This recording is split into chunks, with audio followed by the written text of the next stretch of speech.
I'm Michael, and if you're thinking about making your home smarter, then stay with me for 5 minutes and I'll show you how I connected 10 solutions together so that they all work in harmony.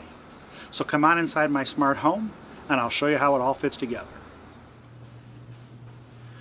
I'm saving $400 a month because of the solutions I'm about to show you. And for a lot of people, that's a car payment.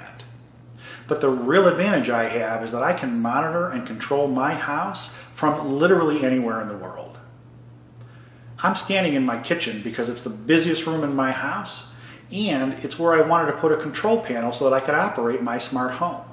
So I'm going to use my Google Smart Display that sits in my kitchen, and I'm also going to pull up my smartphone so that I can show you I have the same control even when I'm away from home.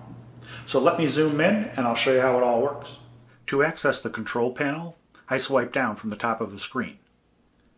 I get an immediate status that all 16 lights are off, my kitchen door is unlocked, and both thermostats are set to 76 degrees.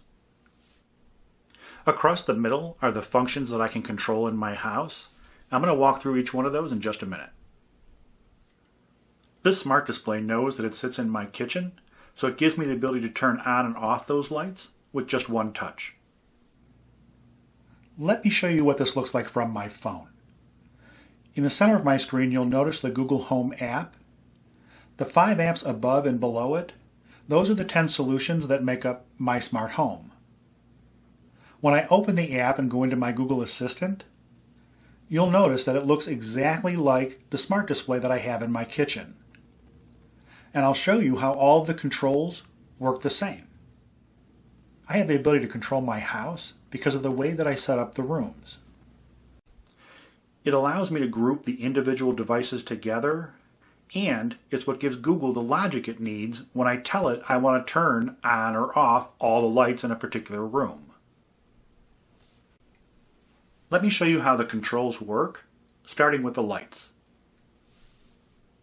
I get a list of the rooms in my house, and with one touch I can turn all the lights on or off in that room, or at the very top, with one touch, I can turn everything on or off. If I tap one of the rooms, it gives me some additional controls of that room, including the ability to turn them on and off. I can change the brightness in the room just by tapping and holding the white circle and moving it along the dial. I have control of the 4 lights in that room, and individually I can change the brightness, or if I want to turn them on or off, I just tap a toggle switch. All of the lights in my living room are Hue color light bulbs. I did that because I watch a lot of TV in that room, and there's some really cool things you can do with synchronizing your lights to your television. But I can change the colors of the lights with just a quick tap. The control of my lights work a little differently on my smartphone. When I'm in the app, I see an off or an on, and when I tap it, it gives me a list of the rooms. If I tap on the living room, it turns all those lights on. And then when I'm in the app, I have all the same control. I can change the brightness by holding the circle and moving it on the dial. I can go into the 4 individual lights and have the same controls that I do from the smart display, as well as being able to change the color. Routines are a group of actions that happen when I give a single voice command. For example, if I say I want to watch a movie, Google will turn on my television, then the receiver, and then the lights behind the TV. If I were to tap I want to watch a movie, it would run that entire activity. My media gives me the ability to control the speakers in my house, as well as the televisions. I've created groups with my speakers. It gives me the ability to play music on all the speakers in my house, or just a certain set of the speakers, say the downstairs. The smart display can also be used to control my televisions. So if I was watching something in the living room and went out in the kitchen to start cooking dinner, I could at least pull up basic controls of the television, including play, pause. I could even turn it off. If you've ever been in a house built in the 80s or 90s, you'll remember the intercom systems, those little speakers that were in all the rooms of a house so you could talk to everybody. Broadcast is a similar concept. I have speakers scattered throughout my house, and it gives me the ability to broadcast a message to all of them, like come down for dinner. If I want to change the temperature in the house, I tap the thermostat. I choose which thermostat I want to change because I have 2 of them. When I'm in the thermostat, it shows me what the current temperature is and what it is set for, the big blue number. I can also change the temperature by just touching the white circle and moving it around the dial. And with fall around the corner, I have the ability to change the mode from cool to heat. I have the same control for my smartphone. When I go into the thermostat, it has me choose which one I want to change. And then once I'm in, it shows me the same information and gives me the ability to change the temperature if I wanted to. The ability to access my cameras is a really handy feature. I have 7 cameras around the exterior of my house, so it gives me the list to choose from, and if I scroll down you'd see the rest of them, but I'm going to go ahead and just pick the front yard. It pulls up a live stream of my front yard camera in HD, and the quality is outstanding. I can switch to another camera, but I don't have to touch the screen, and I haven't done a whole lot with voice commands in this video on purpose, but I can just tell Google to show me a specific camera.